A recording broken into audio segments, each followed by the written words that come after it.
हा जो तृतीयपंथी भगिनींचा जो मोठा समूह आहे भारतातला, खरं तर प्रधानमंत्री मोदीजींच्या स्वप्नामध्ये आणि या राज्याचे मुख्यमंत्री देवेंद्र फडणवीस साहेबांच्या मनामध्ये या किन्नर भगिनींच्या बाबतीमध्ये एक मनामध्ये खूप मोठी आस्था आहे आणि भक्ती पण आहे। खरं तर यांच्यामध्ये शंकर आणि पार्वतीचा वास असतो, म्हणजे यांना अर्धनारी नटेश्वर म्हणले जाते। आणि जुन्या काळामध्ये एखादी शुभ गोष्ट करायची असेल तर यांना बोलावून घेऊन भूमिपूजन करायचे, यांना बोलावून घेऊन राजे महाराजे युद्धाला जाण्यापूर्वी यांच्याकडून आरती वाळून आशीर्वाद घ्यायचे। बाळाचं नाव ठेवायचं असेल तर यांना बोलून घेऊन बाळाच्या नावाचा पाळणा यांच्या हाताने हलवायचे। ही प्रथा आमच्या हिंदुस्थानातल्या अनेक काळापासून आहे। पण हा समाज पीडित राहिला, वंचित राहिला, समाजापासून वेगळा राहिला। त्यामुळे माननीय पंतप्रधान मोदीजी आणि माननीय देवेंद्र फडणवीस साहेबांनी या समाजाला एक चांगला न्याय मिळावा आणि या समाजाला त्यांचे स्वतःचं घर, त्यांना रोजगार, त्यांना स्वतःचं आश्रयस्थान मिळावं म्हणून आज नांदेड जिल्ह्याचा राज्यसभा खासदार म्हणून मी आज आमच्या नांदेड जिल्ह्याचं भूषण आहे की या संपूर्ण महाराष्ट्रात नव्हे हिंदुस्थानामध्ये पहिल्यांदाच आमच्या प्रशासनाने आमच्या सगळ्या लोकप्रतिनिधींच्या माध्यमातून 3.5 एकर जमीन आमच्या किन्नर भगिनींसाठी दिलेली आहे। आणि इथे हिंदुस्थानातलं पहिलं किन्नर भवन या ठिकाणी होणार आहे। त्यामुळे या किन्नर भवनामध्ये त्यांच्या हक्काची स्मशानभूमी राहील, सामूहिकदृष्ट्या त्यांच्यासाठी एक 40-50 खोल्या राहतील, त्यांच्यासाठी स्वतंत्र असा एक सांस्कृतिक त्यांचा हॉल राहील, त्याला अटॅच टॉयलेट, बाथरूम, 1 BHK सारख्या अशा खोल्या राहतील।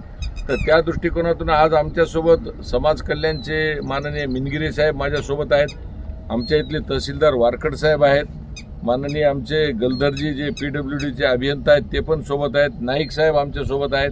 तर आम्ही सगळ्या अधिकाऱ्यांसोबत आणि या किन्नर भगिनींसोबत एक चर्चा करून इथला सगळा रस्ता, त्याच्यानंतर इथलं कंपाऊंड वॉल याचं समतलीकरण करून इथं स्मशानभूमी आणि या ठिकाणी किन्नर भवनाची उभारणी करण्याच्या संदर्भात चर्चा केलेली आहे। आणि निश्चितच आमचे पालकमंत्री अतुल सावे साहेब यांच्या माध्यमातून DPDCतून या किन्नर भवनासाठी आम्ही एक निधी आरक्षित करून घेऊ, नाविन्यपूर्ण योजनेतून त्यांना स्मशानभूमी पण देऊ आणि या मंडळींना स्वतःचा निवारा करून देण्याच्या संदर्भात मी खासदार म्हणून या भागातला असल्यामुळे ह्या वंचित समाजाला आमच्या समाजाशी जोडण्यासाठी आज आम्ही सगळे अधिकारी मिळून आणि आमच्या किन्नर भगिनी मिळून त्यांच्या गुरुमाया आहेत, त्या सगळ्या गुरुमायांना घेऊन आम्ही आज या जागेला भेट दिली।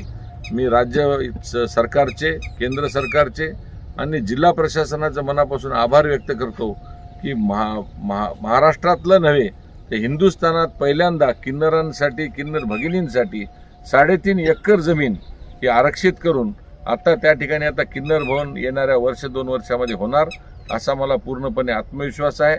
माझ्यासोबत आलेल्या सर्व अधिकाऱ्यांचं मी मनापासून आभार व्यक्त करतो की त्यांनी देखील अंतःकरणातून या किन्नर भवनाला पूर्णपणे मदत करण्याचं आश्वासन दिले आहे। त्याच्यामध्ये समाज कल्याण अधिकारी आहेत, आमचे तहसीलदार आहेत, आमचे B&C PWDचे अभियंता आहेत आणि माननीय कलेक्टर साहेब पण यासाठी प्रयत्नशील आहेत, पालकमंत्री साहेब आहेत, खासदार अशोकराव चव्हाण साहेबांच्या नेतृत्वाखाली आम्ही या किन्नर भवनाची निर्मिती करू आणि महाराष्ट्रामध्ये नव्हे तर हिंदुस्थानामधलं पहिलं किन्नर भवन नांदेड जिल्ह्याला मिळण्याचा मान आम्ही मिळवून देऊ।